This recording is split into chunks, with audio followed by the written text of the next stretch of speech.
আসসালামু আলাইকুম। আপনারা দেখতে পাচ্ছেন এটা করলার চারা। আমরা কোকোপিটের মাধ্যমে করলার চারা উৎপাদন করছি।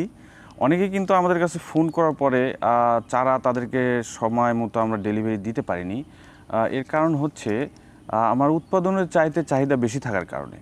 তো ঈদের পরবর্তীতে আমরা কিছু চারা রেডি করেছি। আপনারা যারা এখনও করলা চাষ করতে চাচ্ছেন, আপনারা যারা এখনও করলা নিয়ে চিন্তাভাবনা করতেছেন, আপনারা চাইলে কিন্তু আমাদের গ্রিন হাউস এগ্রো নার্সারির এই করলার চারাগুলো নিয়ে কিন্তু আপনি আপনার প্রজেক্টটা শুরু করতে পারেন। তো আমরা যদি আপনাদেরকে একটু দেখাই চারার কোয়ালিটি, দেখেন চারার কোয়ালিটিগুলো যদি দেখাই, চারাগুলো হাইটগুলো দেখতে পারেন আপনারা। এই যে দেখেন চারার যে শিকড় এবং চারার যে উচ্চতা একদম পারফেক্ট সাইজ। এই সময় আপনারা এই চারাগুলো যদি রোপণ করেন তাহলে দেখা যাচ্ছে যে 25 থেকে 30 দিনের মধ্যেই কিন্তু আপনার ফুল ফল চলে আসবে।